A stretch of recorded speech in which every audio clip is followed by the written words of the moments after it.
And you can turn that either way so the cord is, yeah. Good evening, everybody. And we're live. This tonight's show is for all you folks that say, get some fishing guys on there. Here we are. We're here. We're here. So We got the legend. we got Cody Smith with Greers Ferry Guide Service. He's going to talk to y'all a little bit tonight. How are you, sir? I'm doing well, doing well. A little cold, but we made it. Oh, my Lord. It is a little cold. We're like frozen. Yeah, it's been terrible out. And, you know, the fish probably don't care, but I care as a fisherman. You know? Yeah.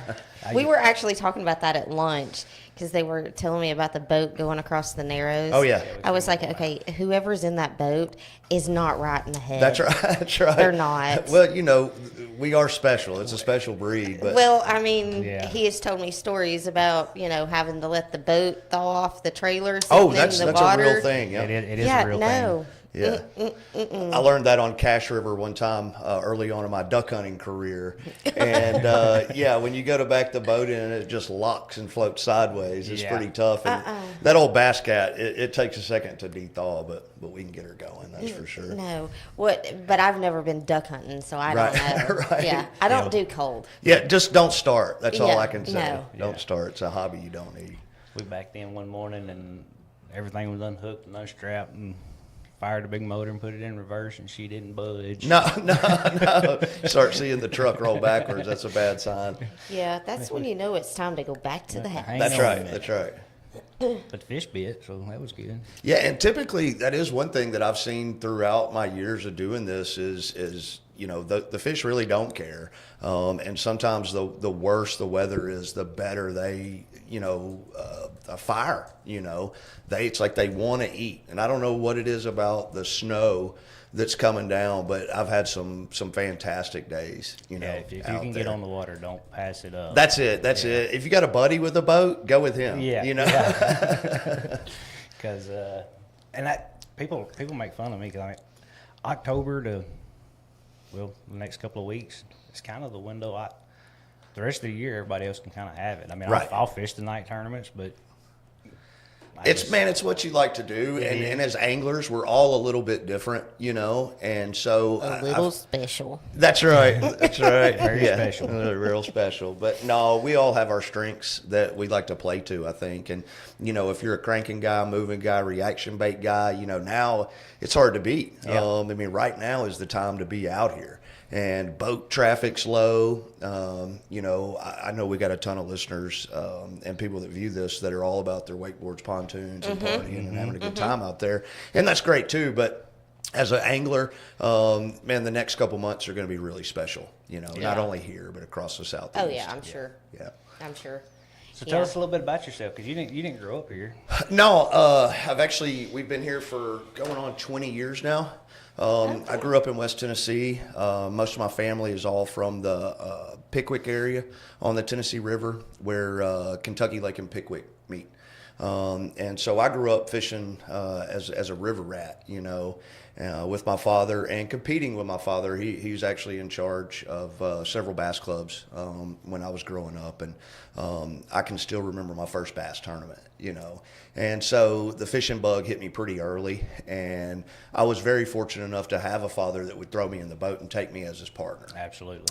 And believe it or not, we actually did a lot of winning, you know. 'Cause I didn't grow up with that. I grew up with my grandparents, and my papa was a crappie and catfish. Yeah. He said, "Don't eat the bass, or you ain't putting them in my boat." Right. And so until we moved up here in '06, and I bought a little bass tracker in like '07, that was the first time I ever bass fished. Sure. Yeah, really bass fish. You know, Sure. I mean, I've ditch fished my whole life, and then Man, don't overlook those ditches. I and with this guarantee you, big thaw, especially I down promise there, you, yeah, yeah. that East Arkansas is fixing to fire up in a hurry. Yeah. I promise. You know, and it was similar with me with my grandfather on my mom's side. Grandfather Presley, he was if it was big enough to bite the hook, it was big enough to cook. And you know, one quick story. Myself, my dad, and him were fishing. Your dad's watching, by the way. Oh, okay, what's up, Pop? And he probably fished today, but no, I can remember us fishing a little pond. It was part of Fort Pillow correctional facility that my grandfather worked at, and man, we had a good stringer of fish. I mean, like crappie, bluegill, catfish, bass. You know, I mean, we were we were fishing for dinner. Right. And I don't know how old I was. I had to have been, couldn't have been more than 5 or 6. But I remember picking the stringer up, looking at the fish, playing with the fish. Well, I did real good when I threw the fish back in, but I didn't put the stringer back in the ground. Oh yeah, yeah. So Granddad and Dad tried to catch that stringer of fish, but from that point forward, we don't play with the fish. Right, Once they're right, in right. the box or the boat. So They're not toys, son. that's it. But Granddaddy Presley, that's where I get my multi-species from. Is that side. And he gave me my first little 14-foot flat bottom, and I'd carry that thing around in the back of my truck, and it was basically have been in the woods or on the water since I could drive, and spending a lot of time in West Tennessee and East Arkansas. So, but nowhere I'd rather call home than Greers Ferry Lake. Ain't that a fact? Yeah. We are blessed. We that's are, for sure. and our secret's kind of getting out. I saw a thing on the news today where it was like we were number one place people are moving to, number one place that's growing, number one, that whole Northwest Arkansas side is really getting big. And, I'm like, keep it up there. Just don't tell anybody. Yeah, we don't mind you coming for the weekend. That's right. Yeah, come and fish with me. I want to take you fishing, Exactly. but come back home. Yeah. Come back Don't home. stay. That's right. Well, I will say your mom and dad let me know that you were, or they were watching. Oh, so gotcha. I did ask for a good, juicy story. Oh, gosh, man. I was like, you got any stories you can tell? Yeah, there's probably a few that they'll come up with, but I will say, kind of a mama's boy, they're my number one fans for sure.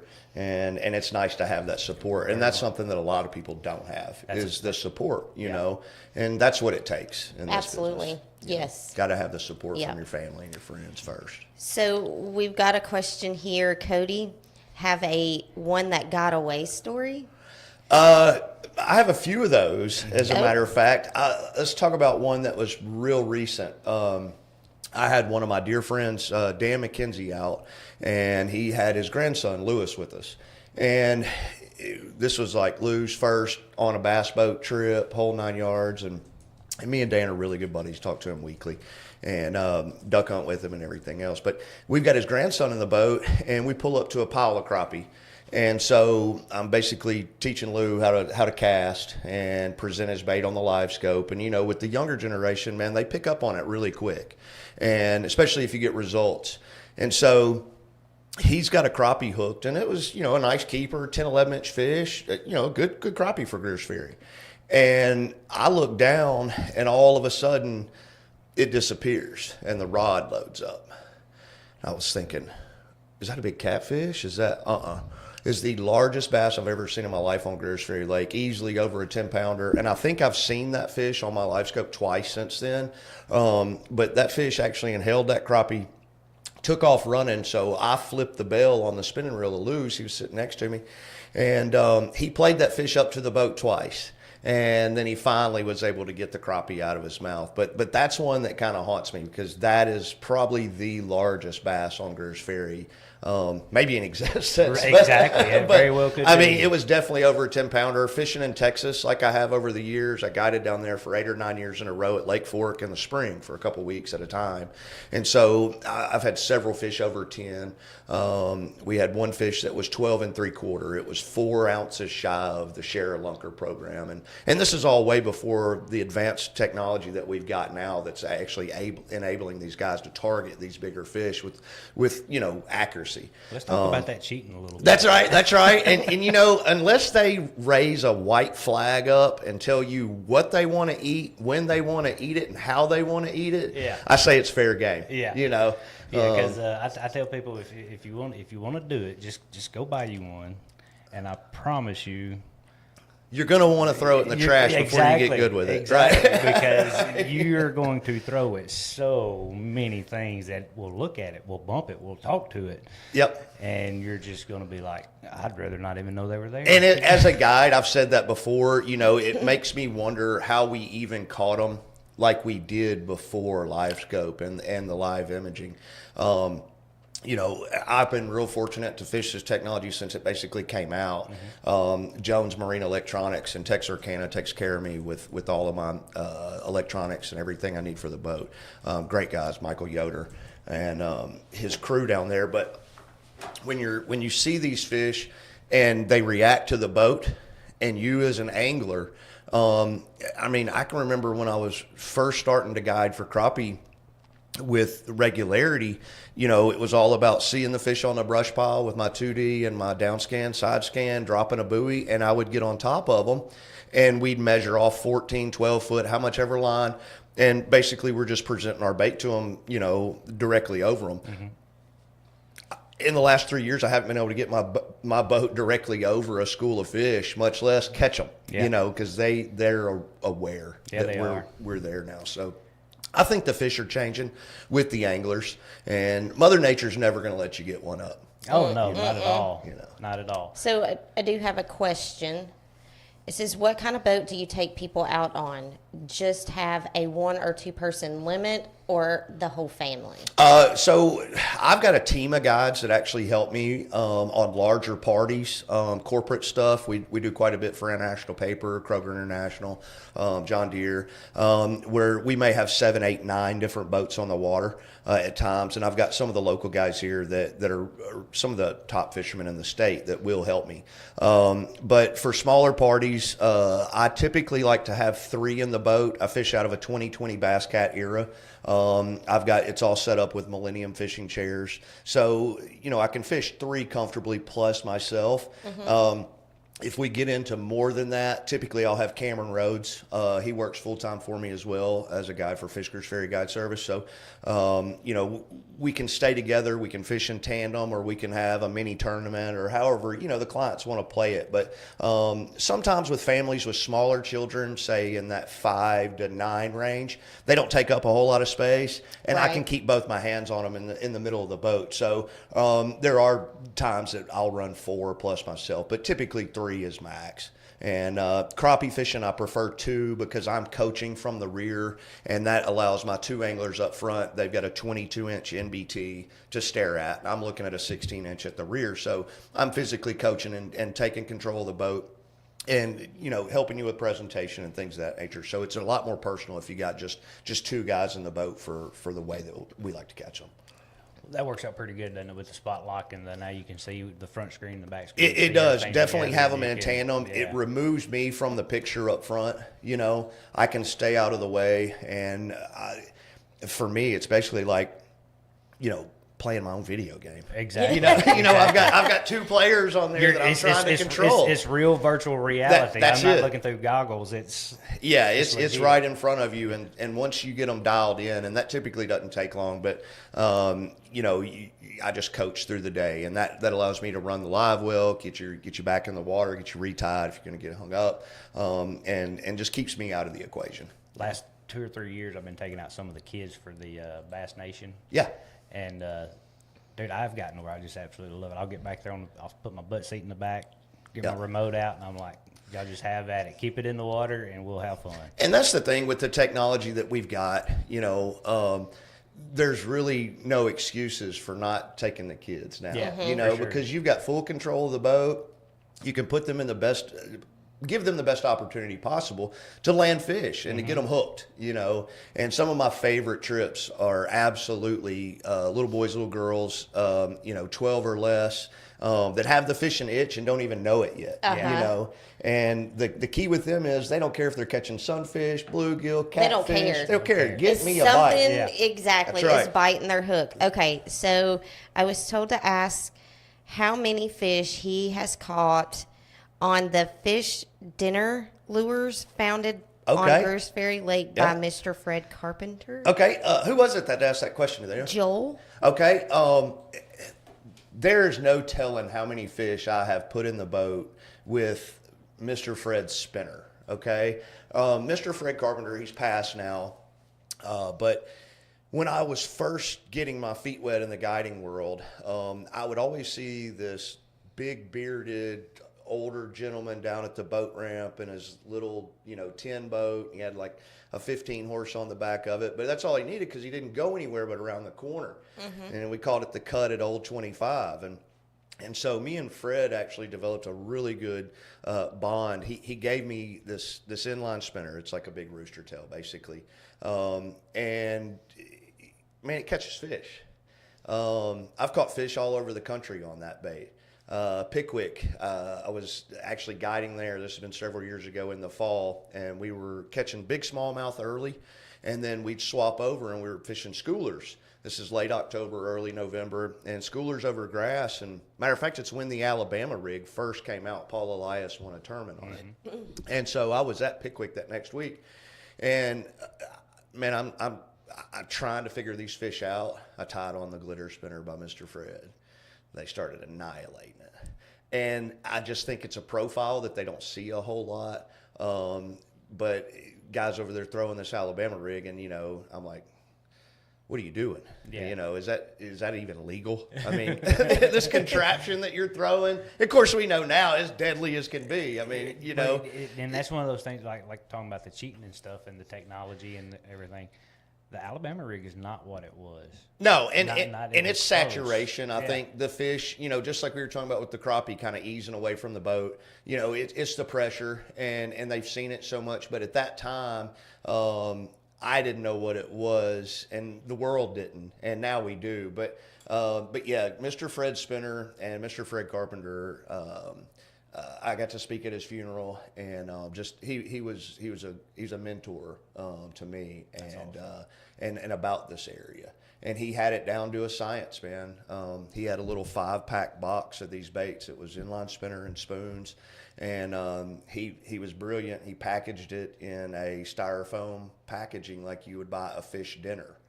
And Nice. so it was fish dinner lures, and so he had a whole little system, and that's all he ever fished with. I mean, for 15, 20 years, that's all he ever fished with. And then I got to help with some of the engineering and coming up with some of the things I thought might work. And so he would actually put that in front of him and figure out what hook I needed and what sizes. And we've got some custom molds that we had made that I'm still using today. So Mr. Fred, he's my old hero. So Nice. Good guy. Okay, why when you fish from the shore you can cast towards the middle, but when you fish from the boat you cast towards the shore? I think everybody wants to see how far they can cast. I know, that's me. It's like, look, I just outcasted you. That's man. right. And but so certain times a year, if you look at it from the science standpoint of it, certain times of the year, you're going to have fish that are related to the shoreline. And I think that's, like say you go to the neighborhood pond, okay, and you don't have much cover or structure in that pond, so there's no really depth changes. It's just a big bowl. Well, the only edge that those fish can relate to is the bank. Mm-hmm. So I think a lot of the people that are actually fishing the pond and trying to cast it to the middle are overlooking the best fishing on the lake, and it's because the fish are using that edge. Yes. That's right. So fish are edge-oriented creatures, and they feel safe when they're next to something. And so, yeah, the old adage of everybody on the water wants to get as close to the bank as they can, where a lot of times, I would say 9 months out of the year, if you're on a guide trip with me, we're not going to be within 7 casts of the bank. I fish a lot of offshore. And on guide trips, I'm basically trying to focus on schools of fish rather than individual fish. And that's the difference between kind of tourney fishing versus guiding. Tournament fishing, we're looking for 5 really big fish. Mm-hmm. And they're going to be more of a loner because they school together.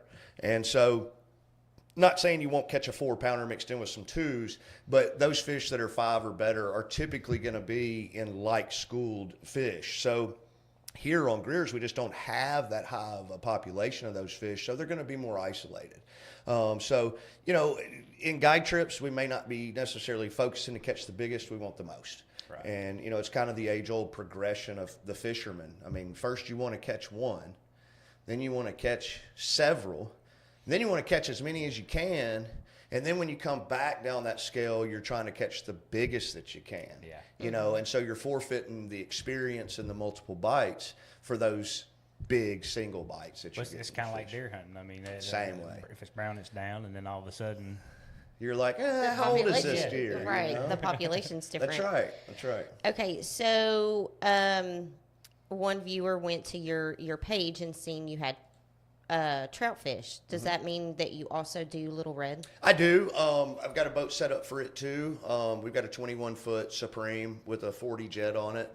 Myself and Flanagan Fife split the boat, and so it lives at his house, but I probably use it 50 more times a year than he does. So, but yeah, so we're rigged for the Little Red as well. Okay. It's a great place to fish the kids and family, and just a good little nonchalant morning on the water. Little Red's always a nice place to be. That was one of the things that we did when we first moved up here. We'd go down to Swinging Bridge and just That's it. throw little marshmallows in and just didn't catch any side. We used to go down there and catch a pile. Oh yeah, and man, you get in And that just- first hole, and yeah. it's and that's the thing with the trout And you fishing. can watch them.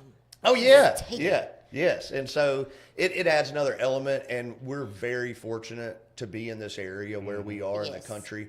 There's really nowhere else you can go to catch the amount of species that we have, all within 10 miles. Well, you that's know? growing up where we grew up. I mean, until we moved up here, I mean, I'd heard of smallmouth. Sure. I'd never heard of a walleye. Right. No. Right. And then when Let alone 2008, when the eat lake it. got Yeah. so high, yeah, let alone eat them. The lake had gotten so high in 08. I was standing on the bathroom at Shiloh, Yeah.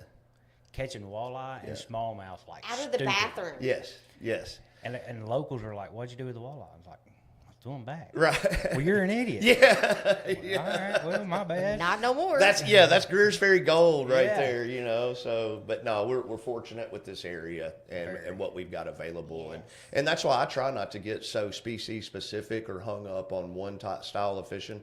Kind of jack of all trades, master of all too, but that's debatable. But I do. I like catching everything from bluegill to big flatheads and walleyes and sauger and everything else. You And make a living doing this, so I wasn't going to argue. yeah, right. But, you I'm know. still like the kids. If it will bite my hook, Yep. I'm excited. Yep, and that's what we like. Yeah. You know, I like action, and I've never met anybody that gets mad when that rod goes thump. It doesn't matter what's Exactly. on the end of it. No. Yeah. That's it.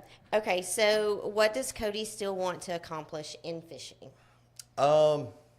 You know, this is a long-term goal, but going up north and visiting the Fishing Hall of Fame in Hayward, Wisconsin, was pretty special. And when you walk in and you see people like Larry Nixon's picture on the wall, and fortunately for me, I have a good relationship with Larry. You know, as a childhood, I mean, superstar. You know, who would have right. ever thought? And when Larry Nixon calls, you pick up the phone. You know, but I would someday like to be in the World Fishing Hall of Fame. That's really That's awesome. a long-term goal. Yeah, I like yeah, it's a that. really special place. Cody, send a shout out. Cody, send a shout out that fish dinner lures are still available to anyone interested. And that's the guy that bought Fish Dinner's lures Why do I company. get the feeling they thought you were trying to keep that Eh, down oh, low oh so yeah, that you couldn't tell anybody? maybe, but they are available at Greers Ferry Bait and Tackle. And the original packaging and the original setups, colors, they've got all the ones I like, the different spoons and the types of spoons. We got the shad spoon, the flutter spoons, and the slab spoon. So yeah, Greers Ferry Bait and Tackle. There's a shout out for them too, and I think even Golden Outdoors in Heber also has some. So yeah, y'all can check those out and get on them because that white bass tournament's coming. Yeah, it is coming. Mitchell Rawls said, "I want to catch fish tomorrow." Man, Mitchell, I've been telling you for 2 weeks, stay at home, buddy. It's too cold. But Mitch is a great guy and client, and we share information. A lot of my clients turn into really good friends, you know, and so I'm only one guy. And then having Cameron, of course, helps me out being on the water a lot too, which he just had a really good finish down at Hamilton. They came in second with almost 25 pounds last weekend. Nice. So Cam's doing a lot of tournament fishing. So he's not necessarily here all the time like I need him to be. Now, is he the one that drags the skeeter? Yes. Okay. Yeah. That's Cameron Rhodes. He's been fishing with me since he was 8. He's had a lot of success, wow. and he's doing really well. So yeah, and to finish against the group that he did with the Trader Bills tournament this past weekend at Hamilton, like I said, they had 24-7, I think, and a 6-pounder was their big. They got beat with a little over 25, and the guy had a 10-pounder. So you know they were really ahead of the field and dialed in on what they were doing. But getting back to my clients becoming friends, I mean this isn't my lake. Right. You know, this isn't their lake. It's all of our lake. Exactly. And that's what's good about this lake area and the quality of people that I've met through the years up here, and some of the friendships that I've made I'll have forever. And so, you know, I don't mind people that have fished with me to shoot me a text, give me a call. Hey, Cody, where have you been? What have you been finding? Because I want those same questions answered. Mm-hmm. It helps me out. Right. You know, hey, what kind of water have we got up here? What's it looking like? Is it trashy? Is it dirty? Is it warmer? Is it colder? You know? And so as a community, if we can come together and share some of this stuff, we're all better off, I think. And to be fair, as fishermen, we can be kind of selfish with that kind of Oh, yeah. And see, you know, I've gone the exact opposite through the years. Instead of trying to hide or keep anything from everybody, I'll give you so much information, you're spinning when you're done and you have no clue. Or you're like, okay, what did he say? Did he say this? Yeah, exactly.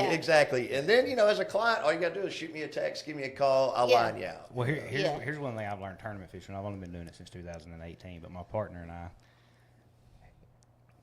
we can be looking at the same thing, doing the same thing, and he's just whacking them, and all I can do is grab the net. Right. So that tells me right there, you're not going to come from 100 yards. Right. And so it's science and voodoo. Yeah. Okay? Yeah. And people laugh and kind of chuckle when I say that at times, but as best I've got it figured, and doing this professionally for 18 years now, it's 80% science and know-how. Okay? We all tie our hooks on same way. We've got the same action in our rods, you know. I prefer Dobbins rods, by the way. But you know, seriously, I mean, there's a lot of things that we can do really similar.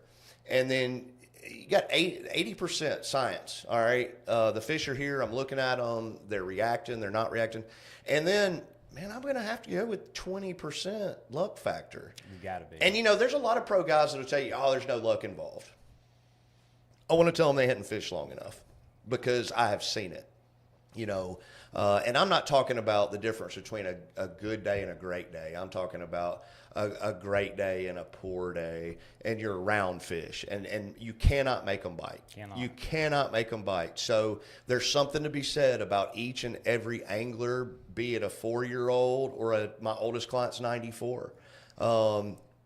What they've got going through that rod, and that faith, that belief, everything that they've got, man, it's just, there's something special to be said about it. So, you know, always good to be in good graces with the big man up above. I promise you that. So, but 80-20, it's science and voodoo. So you got a luck factor there. Okay. And if anybody's wondering, hit the QR code on the screen if you don't know how to get in touch with Cody. We have a special little guest from Texas. Hi, Kimber. And of course, she wanted to be on live. There's Uncle D.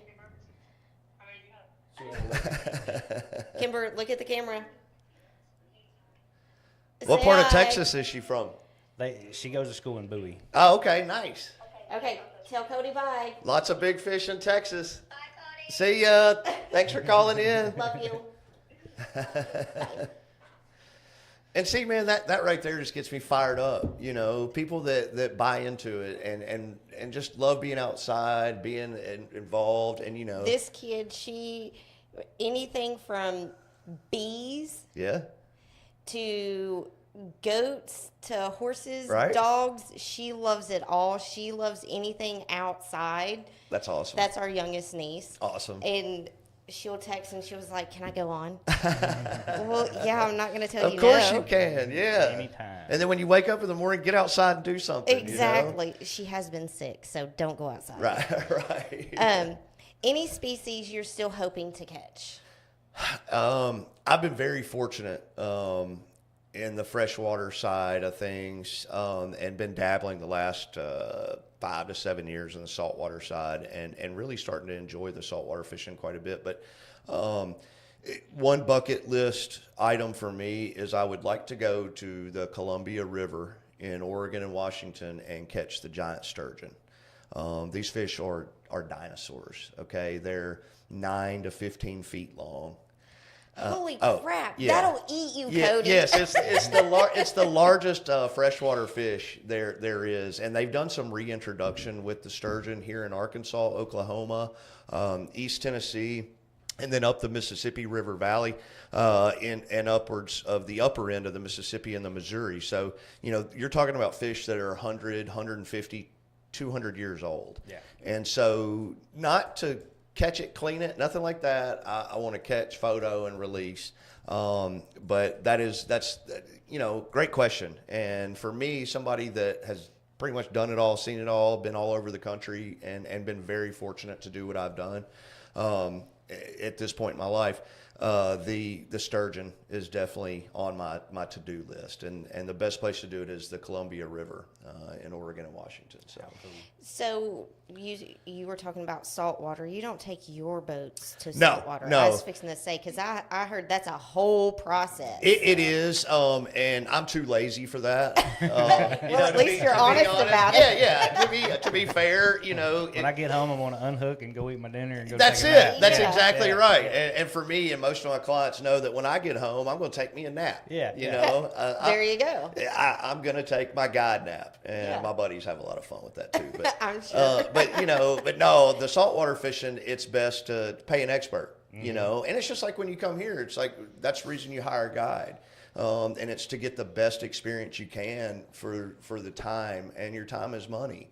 And so, do you want to spend all weekend turning around looking for fish, or do you want to go catch them? Right. And so I feel the same exact way when I go to the beach.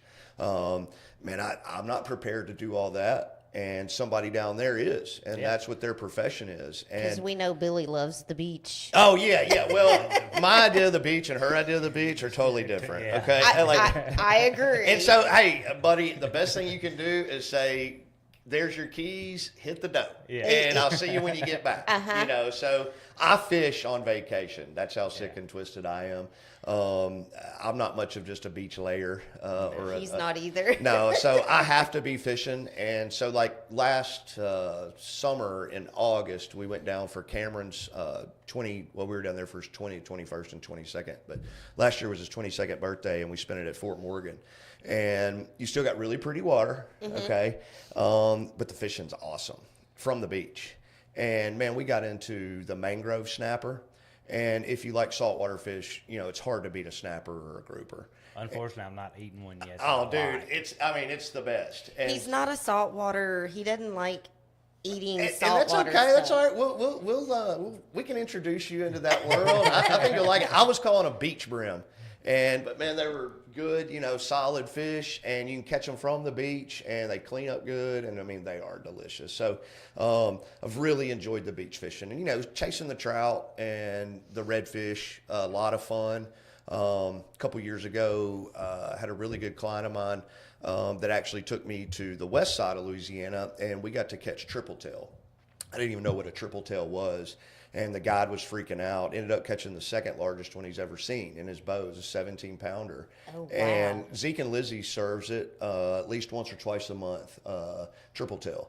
And man, it's an all white meaty fish, but it was a really neat experience. These fish are floating on this grass line, and they literally turn sideways, and they use the cover just to cover their eyeball, basically. So you can have a fish, 8, 9, 10-pounder, sitting underneath a speck of grass that's just covered his eyeball. And so you get right up on them, and you flip a jig with a shrimp on it to them, and man, it's on. It sounds fun. And yeah, we were doing 10, 15 mile an hour right off the beach. Okay, so it's near shore fishing. So we're just right off the break line, and we're physically looking in the water to see these fish, doing 10, 15 miles an hour, got a nice cold refreshment, and you're physically spotting fish. And it took me 3 fish telling the guide that I had seen 3 fish on my side of the boat for him to believe me. And I said, man, I'm no professional at this, but now that I know what I'm looking for, these fish are in trouble. And man, me and him got on one, and we ended up catching our 3 limits that day. But it was fun, a lot of fun. So Very I enjoyed that experience. You know who Fluke Master is? No. Chad Hoover. Okay. The kayak. Yep. Hoover's a kayak dude, but him and Fluke Master went out deep sea fishing for giant grouper. Oh yeah. They went out on a boat, of course, threw their kayaks out. Oh, shoot. Yeah. They'll drag you halfway through the Gulf of America. You know what I mean? They were sitting there in the boat and they're in their little kayaks, and I was like, I've never in my life been scared to set the hook. Yeah, I'm not a kayak guy. You know, don't get me wrong. If we're kayaking, that's fun. Canoeing, that's fun. But I am such a power sport guy. You know, I like a good fresh battery, a key, or a power boat. We went through the kayak spell about that long, and I was like, this is stupid. Yeah. Sorry to everybody that kayaks.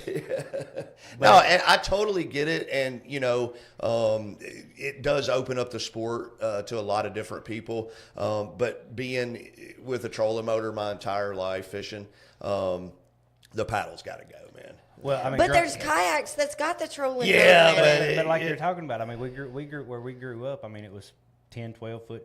Yes. 14-foot John boats. That's it. With a paddle. Yes. You know, Sculling. It's what we've done. That's right. That's right. And so now that we don't have to do that. Yep. Yeah. We've graduated. You know how Cody said earlier he was too lazy for that? Right. I'm in the same boat. I mean, and I'm too. Yeah, don't run from it, brother. No, I don't run from it. Yeah. No. I think we 88 had them one summer, and then the next summer we were like, yeah, no. Yeah, done with this. Yeah. We're over it. Yeah. We And sold my them. ADD, ADHD, whatever it is, don't allow me to just sit there and jig over a stock. I can't. No, not going to do it. Not going to do No, it. I'd rather run 100 I miles don't an have hour the and never get a bite patience. than. Yes. Yeah. Exactly. Yeah. Yeah. You can't catch them doing 70, and you can't catch them doing 10 either. No. So I'm going to go 70 while I can. No. Yeah. No. What's your favorite area of the lake to fish? Okay, it's a good question. And for me, it all depends on current conditions. That's another thing that we're very fortunate with here on Greers Ferry is our different sections of the lake. And what I mean by that is we got our three main tributaries, you know, of the Little Red that come in.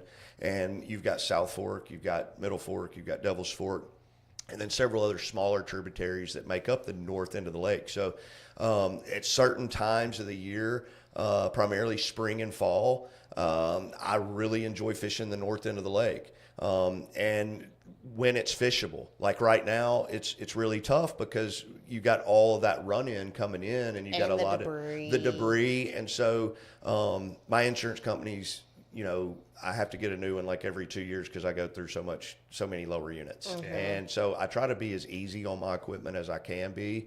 And now that lower units are $12,000 a pop, it's starting to really get up. Yeah. So it's and so a lot of things dictate it. But you know, I live in the back of Peter Creek. As far as scenic beauty, the south end's hard to beat. You know, the water clarity, any type of highland reservoir that you're on, no matter where you are in the country, the closer you get to the dam, the clearer the water's going to be. Mm-hmm. And so, you know, being down there close to the dam, you got pristine water, you've got the big waterfalls, you've got those high bluffs, and it's basically just because of the geography of the land. And how that's laid out. We've got just as pretty bluffs up here on the north end, but they're covered up by water because of elevation. Right. You know, so we were, I would say, as pretty or prettier than the Buffalo National Forest and the Buffalo River at one time. And we have cliffs the same way. It's just they got, you know, 200 feet of water over them right now. But so I let the time of year dictate where my favorite part of the lake is. Which makes sense. Yeah, and you know, from a business standpoint, I'm trying to get my clients on the best bite possible. Right. And that can change day to day. Day to day. And so summertime, I spend a lot of it like in the Narrows, south of the Narrows towards Cove Creek area. That's really good in the summer. And then it can be in the winter too. But yeah, I let time of year dictate my favorite part of the lake. And sorry, I got a question. Oh, sorry. You're out there all the time these days, most of the time. Sure. Do you ever see the schools of like whites? We don't have a whole lot of hybrids left, Right? But you know, used to back when we first moved up here and started fishing out here.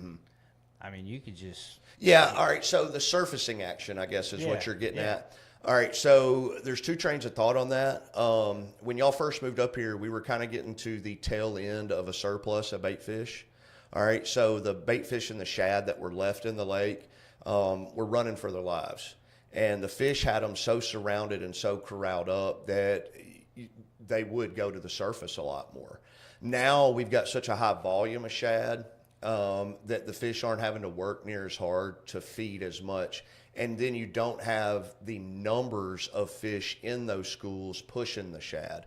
So where we may have had 200 to 300 hybrid and white bass mixed on one school of shad, now you're seeing 30 or 40 white bass, and you're seeing 15 or 20 Kentuckys and largemouth and smallmouth pushing them. So and you've got a higher volume of shad, so the fish don't have to necessarily coordinate to push them up on top of the water like they used to.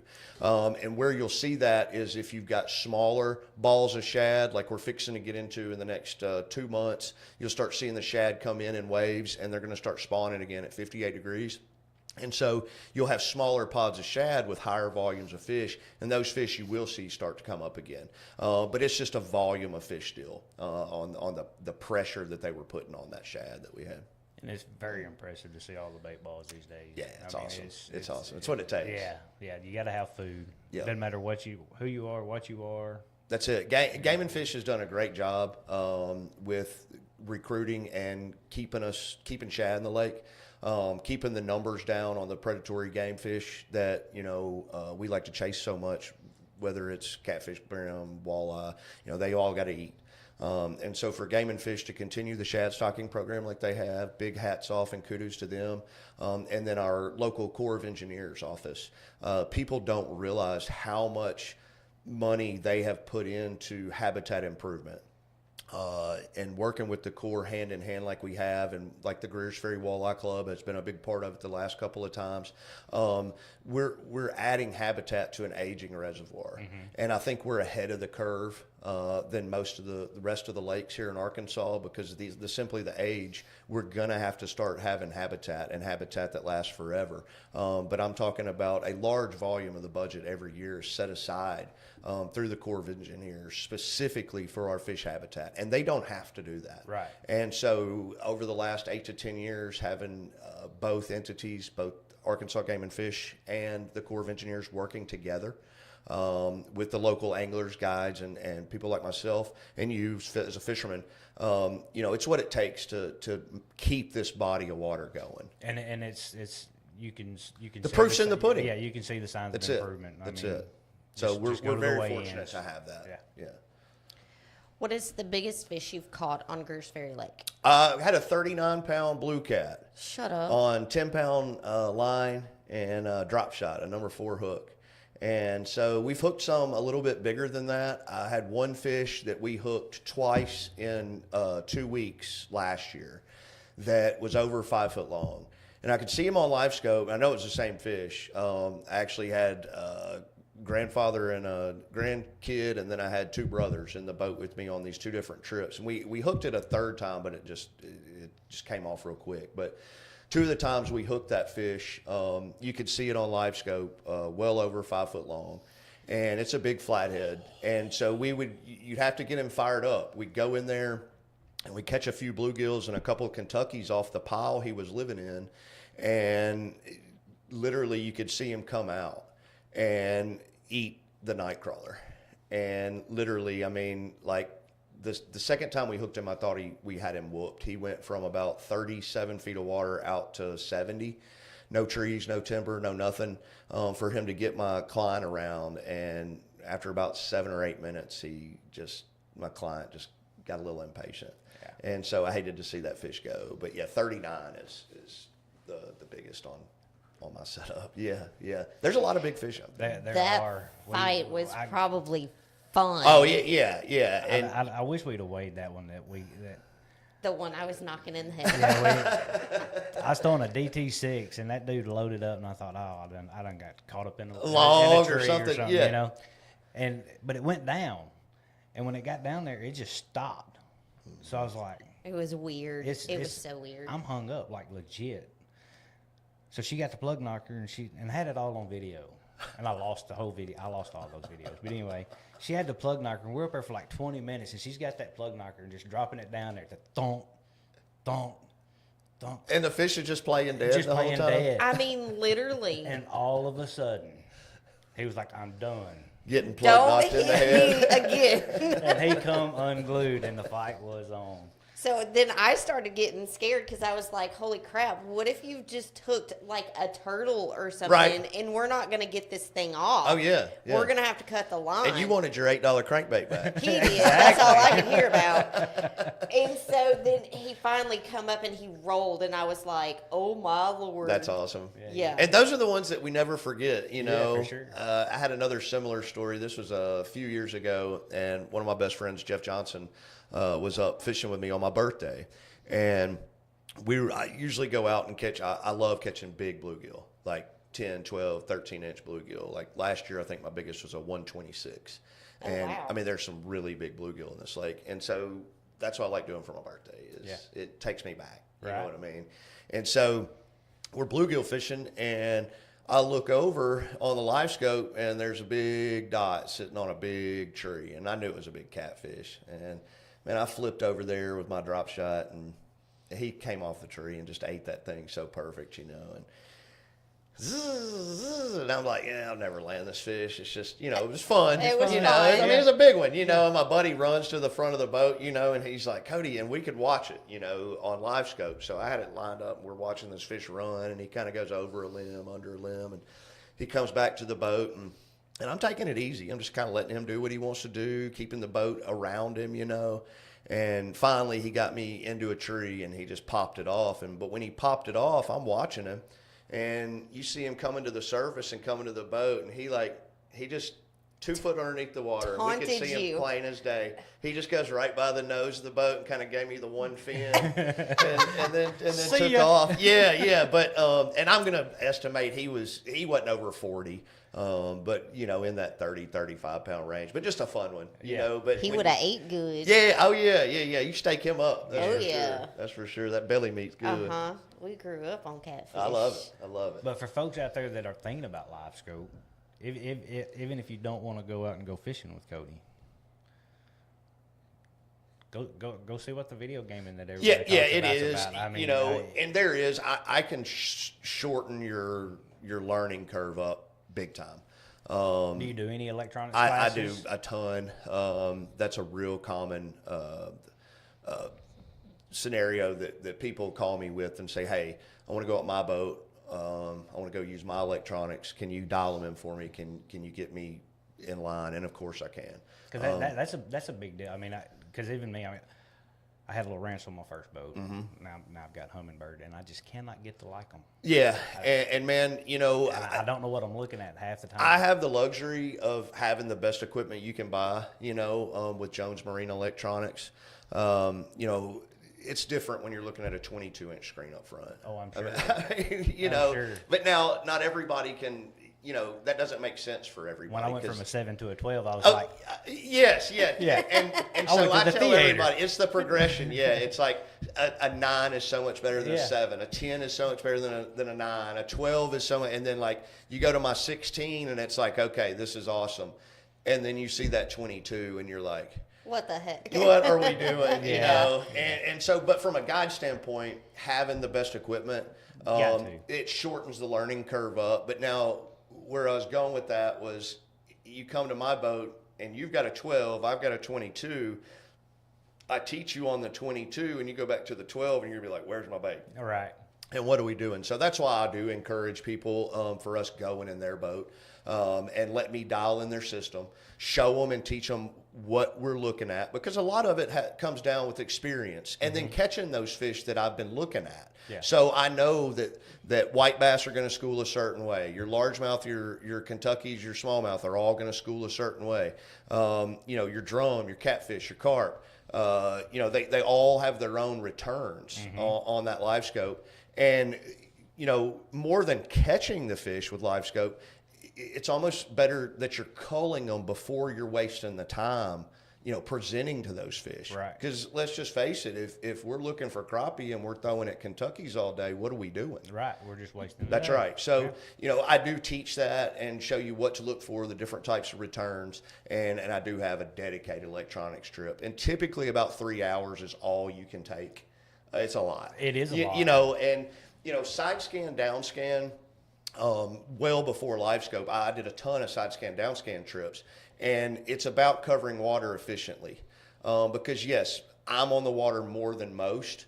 But if you're, weekend windy and you can only get out there on the weekends, wouldn't you rather be in productive water than poking and finding, trying to find these fish? So let's utilize the equipment we have to get us more bites and put us in front of more fish. And so that's where your side scan, down scan, I still use it to this day as much or more than my live scope. I love dropping with 2D. Yes, and 2D is the original live scope. Yeah, it is. And like Mr. Fred Carpenter that we talked about earlier, he was doing this 20 years ago, 18 years ago, watching his jig on his transducer. He had it freely mounted from his trolling motor.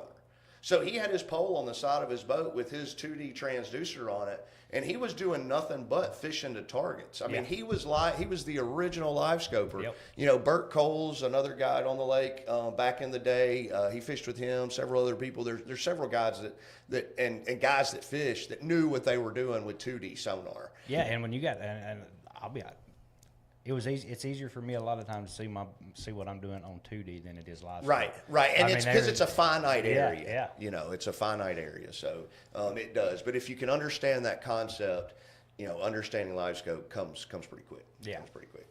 So, Dad says caught spotted bass on a brim story. Yeah. So. I got, man, we could get into a lot of stories, but I was back in Little Peter Creek one day, and I was actually bluegill fishing, all right? I mean, if you don't know by now, I love to catch bluegill, okay? Please tell me you do it with a cricket. Yeah, so I'm a cricket guy. I'm a purist, okay? Yeah, okay. But at this point, I was fishing what we call the black beetle, okay? So it's a 2-inch black grub. All right, that I pull the tail off of, and I fish it on a 32nd ounce plain gray jig head. You go anywhere in the country, and you will catch bluegill or panfish on that bait. And you can't leave the tail on. All right, you got to pull the tail off. So it's it's a nothing bait. Yeah. And so I'm back in Little Peter fishing this little rock pile, and I get the fish almost to the boat, and here comes this big Kentucky man, and he swats at it. I give it to him, swats at it again. On the third swat, he finally choked it down, and I hooked that. It was a 4 1/4 Kentucky. Oh, wow. Yeah, on that bluegill. And so that was pretty good. 4 1/4 Kentucky? Wow. Yeah. And I had a kid catch a 475 Kentucky with me. I had a lady catch a 23.5-inch smallmouth that was only weighed 5'3", and that fish should have been close to 7 pounds had it been healthy. 2008 when the lake got high, I was flipping a jig in the bushes. I was throwing at a snake, trying to hit a snake out of a bush. And no sooner than my jig hit the water, smallmouth loaded up on it. Yeah. And I got that thing to the boat, and I weighed it with my scales, and I was like, this can't be right. And there was a couple of older gentlemen in another boat over here, and I went over there, and I was like, y'all have any scales? They had 2 sets. Weighed this fish. 3 scales said the same number, and I'm like, there's no way. It was 5 even. Yeah. And I'm like, that's a giant. This is crazy. Yeah, and see, that's the thing with smallmouth is typically they only grow to 25 to 30 years old. And I say only, that's a long time for a fish to live. But max is 23 inches long. And so they have hit their, window. Typically your 4-pounders are going to be right there at 18, 19 inches in a mature fish. A younger fish that's growing fast, take 20 inches to get there. But sure enough, this lady, and it was caught on Mr. Fred's inline spinner. I ain't gonna lie. Wow. It was kind of rando. It was in the fall and had a school of fish that was feeding on shad. And so there's just no better thing that imitates it than that Roadrunner. And, being a 1/2 ounce, you can throw it so far and fish it fast. And it's really easy for clients to fish. And sure enough, man, we'd been catching some hybrids, some whites, and Kentuckies mixed in. All of a sudden, she turned sideways, and I saw her line start to track up. I was like, oh, we're fixing to see what this is. And all of a sudden, that big, pretty smallmouth comes out of the water, and I was just like, I started freaking out. I was like, I got excited. Yeah. And, when the guide gets excited, it's like, it's really good. Something happening. And I try to tone it down to keep from getting, anxiety up in my clients and stuff. But on that smallmouth, I'll never forget that smallmouth. But that is fun. It is funny that you can kind of tell by how fish is acting. Oh yeah, I can tell you by the way it's fighting. Walleye, they're all, I'm like, and people always ask, they're like, Cody, how do you, and I'm like, man, experience. Right. If you had spent as much time doing it as I have, you start picking up on those things too. So I just love what I do, man. It is fun. There's nothing. And the fact that you so you've been guiding for 18 years. And the fact that you still get excited like that. Yeah. I mean, that's the whole buck fever thing. It is. If you ever lose that buck fever hunting, then you just need to stop. I tell everybody now, I've turned into a deer watcher. All right. Yeah. I mean, it's sad, but it's true, And so now I love seeing a big group of mallards come through the timber. Okay, I still get just as fired up for that as I did when I was 4. All right, but the fishing, it never gets old. And like I was talking about earlier, my vacations are fishing vacations. I mean, I'm sick and twisted. Like when I take time off from fishing, I'm going fishing somewhere. All right. That's what I want to do. And I think, for me personally, I think maybe the reason for that is unlike deer hunting. I mean, with deer, you see it. Sure. You see it coming. Yeah. You're kind of surprised, but not really surprised. Yeah. But when it comes to fishing, I mean, you can feel something breathe on your line. It's that 20% voodoo, I'm telling you. 20% luck. It could be anything from a 6-inch Kentucky to a 6-pound largemouth. I mean, it just... Yeah. And you feel like you all of a sudden you go back to being that little kid, Exactly. where it's like, ooh. Exactly. You get that. He's there, you know. Yeah. Where do you see Greers in 5 years? I see Greers being one of the top reservoirs in the state for not only numbers of fish but quality fish. There's some quality coming back. I mean, it's... we were talking before we started this, and I brought up, let's say, I've had 4 fish over 18 inches, crappie, in my boat. None of them weighed more than 2.2. All right. I've had 18-inch fish in Texas that weighed over 3. Okay, and that's about where the fish should be. 3.2, 3.3, giant crappie. You catch one in your life, you're pretty lucky. Yeah. But last year, in seeing the crappie that I was catching, and I kind of used the crappie to gauge the overall health of the entire lake across the species, because they do have a very shad-dependent diet. And that's what our main forage is here. Mm-hmm. So I like to see the crappie population doing well. And last year we had a fish just touching 15 inches that weighed 197. And so for that fish to be 3/100ths out of 2 pounds at 15 inches, I mean, it just doesn't get any better than that. And, if we keep those numbers up across the crappie, the bass are going to come, the walleyes are going to come, the catfish are going to be healthy, your big bluegill are still going to be around. And so I'm excited to see where I've been waiting for 10 years for us to get to this point, right? So I'm just super excited about it. And Greers, because it was just a few years ago. I mean, tournaments. I mean, if you had 8 or 9 pounds, you were killing it. Yeah, and now you've got 20 guys with over 13. Yeah. So it's awesome to see. Yeah, it is. And it's across the board. So I'm just very encouraged with it. And like I said earlier, I can bash the Game and Fish and the Corps of Engineers just like anybody else can. But what they have done for us in the last 10 years is remarkable. Mm-hmm. And I'm really proud to have AGFC and the Corps of Engineers locally here on our team. They want to see this lake get better. And, with some of the guides that have come around now, and we've got a much larger guide population now than we ever have, I think that's good. I think that bodes well for the community and the lake and the demand that's there to fill that. Well, I was fixing to say, seeing the guide service population grow can, to me, only lead to, it being said that's it, that it's needed. Yeah, and let's promote the area. Let's get people Exactly. aware about it, instead of being the secret. And we joked about it, like, don't tell anybody. We're the best unkept secret now. We love it here. But every episode we talk about how great this place is. So Man, because I think once you've been here and you live here, you I mean, get we've the been passion. here 20 Especially years. if you come from somewhere else. That's right. Yeah. I mean, That's right. Well, who doesn't? Yeah. I mean, you got Birdsong. right. You got very few. Very few that have been here, and so I think that's a testament to. For sure. Absolutely, absolutely. To still have the pinnacles, who wouldn't love taking a 2-hour nap every day? That was John Wright. Nice, awesome. That's a hunting and fishing buddy. I come by it honestly. I mean, I don't try to run from it or hide it. But when you get up at 4:30 in the morning and you're on the water, by 6:30. Trust me, by noon, 1 o'clock, you're ready for a little siesta, or I'd be asleep by 7 o'clock at night, And then I coach baseball for 12 and 15U out of Concord. I've done that for the last eight years. And so that's awesome. I didn't know that. Yeah. So baseball is like fun. my other little passion. There you go. So me and Flanagan, he kind of goat roped me into it several years ago. And I told him I'd come for one practice to help him line out his pitchers when here we are, years when later. they turn 8 years old. Yeah, and I was like, man, the dirt, the leather, the smell. the kid. Yes, and there's something about that baseball smell. Yes. And being involved with it like I was through a kid and into high school and college and.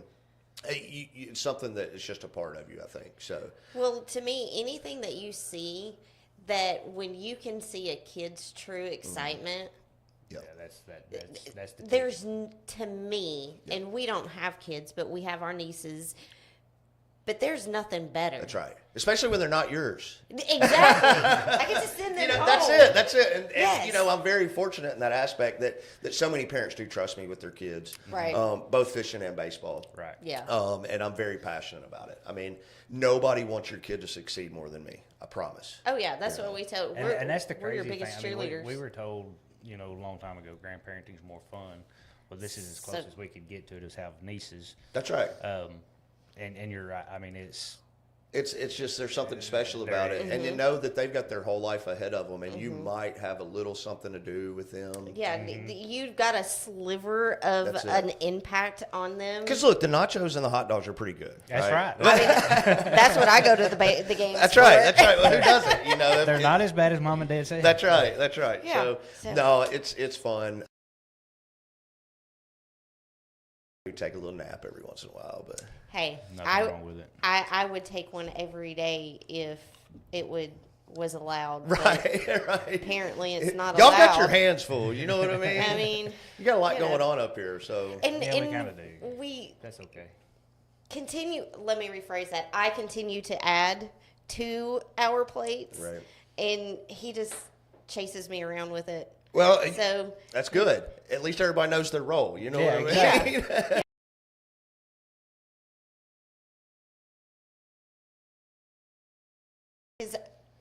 I'm very involved with the state, the Realtors Association. So I'm very involved in that, and so I have to go do state meetings and stuff all the time. And he's like, okay, we're going to state meetings. Yeah. Here we go. You don't have to go. That's why he bought a fishing boat. Right. So now I'm thinking anytime I go to state meetings and there's a lake close by, I'm going to be doing meetings while he's gone fishing. Yeah. But hey, whatever makes him happy. Hey, and whatever makes it work. You Exactly. know? Keep the boat floating and you'll be all right. I mean, there are wives out there that are like, he's fishing all the time. He's never home. Please go fishing. Yeah. Please. And that's the only way it works. Yes. Yeah, and like we started this whole thing with, got to have the family support, man. Absolutely. And, I don't care if it's your best friend or your brother by blood. If you don't have the support from friends and family, nothing will ever work. And it's I don't know of anything that's a one man ship. No. You have to have support, and so you can't be that giant asshole Right. that nobody like. You know what I mean? Right. You have to be cordial with people, and you have to have the support of the community. And again, that's one thing that I love about my Greers Ferry Lake peeps. Absolutely. We're all for one and one for all. Right. Yep. It's hard to find anywhere in the country. It is. It's we can't. It's just a special place. It really is. And in a good way. Yes. And then when we turn around and we go to like Conway or we go to Little Rock or something like that, we're like, okay, how quickly can we get out? Yeah. When can we get back back home, you know. How many bridges do I have to cross? Exactly. Yes. I mean, and that's our thing. You know, we always, you know, where we came from. Yeah, that'll always be a part of us, but this will always be home. Yeah, I wouldn't change where I grew up for anything. No. I loved growing up where I grew up. Right. Because it made us who we are. Yeah. But this is home. Yeah. Yeah, and that's the way I feel. You know, people always ask, and you know, like, I mean, my parents worked really hard to provide and give me what I needed to grow up and you know, become who I am today, and Right. and have always supported me in those endeavors. But if they hadn't have made the sacrifice, you know, then where would we be now? Right. Right. So, when you do come home and you feel home, though, you know, I mean, I really like Tennessee and all, and my family's from there, but I'm sorry, you know, Tumbling Shoals is going to be home. I mean, it's home. But it's just kind of cool. I mean, because pretty much everybody here is from somewhere else. oh yeah, So yeah. so For so the most part, nobody. yeah. Yeah, for the most part. So I mean, we're all outsiders. That's that right. That come together, right? And we get real protective, you Yeah, know, yeah. about like Yes, we do. what side of the lake are you from? You know? And I mean, me, it's like coaching for Concord. I'm the lone pirate in Greers Ferry right Yeah. now. Like, yeah. And you know, one thing that you got to remember too is you're not going to be everybody's cup of tea. No. Right. You know, No. so and what works for me may not work for you or whatever. Right. And so, you know, I think if you can get past that and just realize that not everybody's always going to get along, but we can be indifferent without. And still come That's together it. and make That's it. things happen. That's it. Absolutely. That's And it. that I will say is one of our goals. You know, our lake is 43,000 acres. That's it. Yep.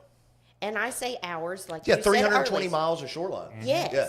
So yes, we are biased to Greers Ferry because that's where we live. Mm-hmm. That's right. But at the same time, Greers Ferry Lake is home. That's it. So if you were anywhere around Greers Ferry Lake, you're a part of us. Yeah, and I think you can see that with the volunteers and the people that come out for certain situations and things that happen, disasters in the community or whatever. I mean, you've got Eagles and Pirates and Panthers and Yellow Jackets and you know All the others, things. right. I mean, I'm serious. Yeah. But you know, if something comes up and arises, the lake community comes together. Absolutely. And I mean, in the lake community, there's something special about that. Yeah, yeah, And so, I mean, there again, we're very blessed where we live. yeah. I don't take it for granted. That's for sure. Amen to all. that. Yeah. At all. Amen to that. So for everybody out there that wants to come experience a little bit of it, we will share some. That's right. Yeah, holler at me. Yeah, I mean, that schedule's filling up fast, but we still got plenty of openings during the So- weeks and have some weekend availability too. So do you do it by the hour? Like, if I was to call you and say, "Hey, Cody, I want to go fish the Little Red," is it a 3 hour? Is Okay, it a typically, 4 hour? I'm not a stickler on time. I just kind of let the day gauge it. I kind of gauge it by the day and the individuals in the boat. I mean, I've had some trips where, you know, we fish for 7-8 hours. I have other trips where we fish for 3 hours. Yeah, you 'cause know, I mean, and everybody's happy. Right. And it just depends on what the individual is after. Typically, I tell everyone that we get on the water around sunup and we fish until lunch. And so, depending on the time of year, that could be 4 to 6 hours. Okay. But no, I'm not a watch clocker or anything like that. But I want you to have the best experience possible. And so for some people, and like kids especially, like if I do my job right and get them out there and get them on it, 2-3 hours, they've caught their fish, they've had a good time, They're done. and they're ready to go Done. take a nap. Yeah. You know what I mean? And the most important thing is for them to say, "I want to come back." Right. Yes. You know, I want to come Absolutely. back. And then if I've got more experienced guys that are fishing and it's kind of a grind that day and we're still being productive and in productive water, I'm not going to pull those guys off fish. We're going to finish out our day, you know. Okay. So I gauge everything on kind of a one-on-one basis. It's kind of a trap. You know, when people say, "Hey, I want to fish all day," and I'm like, "No, you don't." You know, I mean, all day is 12 hours for Right, me, right, right? right. I mean, Yeah. so who wants to be out there 12 hours? I don't. I'm not going to be. Right. You know, so generally that 4 to 6 hours is the Okay, window okay. that we fish. Yeah. I didn't No, know that's that a great worked. question. That's a an great hour, question. 2 hours, Right, you know. right. And then I do have people like that really want a boat ride. and maybe catch a fish or two. Yeah. Yeah. You know, Okay. or they're coming to see the area and they're looking at property or whatever it may be. So Right. they want to spend their time riding, Yeah. you know, and looking at different areas of the lake and what the benefits are to being in this area versus another. So I just try to custom and cater that trip to that the particular customer. client. Yeah. Gotcha. Okay, that makes sense. That makes a lot of sense. Well, if ain't nobody else got questions, we're gonna Yeah, let this they man kinda- get home. Take his nap. Yeah, well, I napped up. I got me an extra one in today. I was coming prepared for you guys. Listen, it was a snow day. It Yesterday was a snow day. It's been a snow week for some folks. Listen. Here. And I need to get back to work. You know what I mean? So if Mother Nature will. I was fixing to say, if the go. weather would ever line back out, I was talking to a client today, and he was like, is the weather ever going to... I was like, listen, from your mouth to God's ears, I have no idea. And it's different every year. You Yeah. know, the weather is really different. You know, you think, being in the outdoor industry like I am, you think you're going to, you know, have some hindsight or insight on what's coming, and it's different every single day. You know, the sun only rises in the same spot in the sky twice a year, going and coming. It's different every day. And so I try to look at that as the big picture, but like this February, I mean, you could just scrap it for fishing. I mean, honestly, from a guide's perspective and being, you know, conducive with temperatures, the trash in the water, We've everything. had else. 60 degrees with 10 inches of rain. Yep. And we've had 5 degrees. Yes, with 3 inches of snow and ice, you know. And this has honestly been the wettest February in a long time. Yeah. In a long time. Yeah. So no, I mean, I get what you're saying. I kind of laughed about it. Yeah, but yeah, no, it is. I mean, it's been wild. Yeah. It has been wild, and then with all the sickness that's been going around, the flu, and you know, It's had everybody Yeah, down, it you know. has. So, It's been wild. but I want to tell y'all I appreciate y'all having me and having me up, and we'll have to do this again for sure. Absolutely. Yeah. Thank Appreciate you you so coming. much. Yeah. I actually told David, I don't know if it was last night or this morning, I was like, I'm going to be so bored on the show. Well, hopefully we change that for you. You You know did. what I mean? You Good. did. I was like, because all you're going to be talking about is fishing, and I don't care about fishing. Right. I love to eat it. Right. But you were more educational, I guess you Good. could say. And that's my job as a guide. I feel like, you Right. know, I know my stuff about the area. Yeah. And, you know, that 80% science, I can control that. That 20% voodoo and luck, I got It no. is what It it is is. what it what it is. is, you know? Yeah. So, but no, thank y'all so much. For Thank having you. me. Thank you. I will say thank you, and I do appreciate it just for the simple fact I was skeptical and told him I was going to be bored, and Right. I probably wasn't going to. I was going to sit over here and not say anything. Right. And see, you've been full engagement. You know what I Yes, mean? I But really have. The funny story. You gotta get Well, that I in. wasn't going to ask that because I asked his parents for a story, and they have been giving me Yeah, other and stories we've actually had 2 to. or 3 actually. Oh, okay, Yeah. great. Yeah, great. so- So Travis will have to go back and just hear all of Cody's stories throughout the show. There we go. Kayla. There we go. But Because the one, typ- one there at the first of the show where you talked about throwing away dinner, you might that one's good. Yeah. Go back and listen to that. Yeah. one. yeah, that one was good. Yeah, it was a loaded stringer. Yeah. Granddaddy 'Cause Presley was not happy with your boy. I'm sure he wasn't. You ain't eating tonight. Oh, son. no, no. But that's how we typically end the show is you have to give us a funny story. But Gotcha. you kind of started it off Right. with that. Right. And it just, Yeah, from we built in. So we kind of done things backwards. But again, I appreciate it. Thank you Thanks. for driving from Tumbling Shoals. I know it seems so We'll lock it far. in 4-wheel drive, Yeah, baby. We're good. yeah. Roll it. That's right. Just be careful and stay warm. We'll do. We'll do. Good night, everybody. Good night, y'all. Night.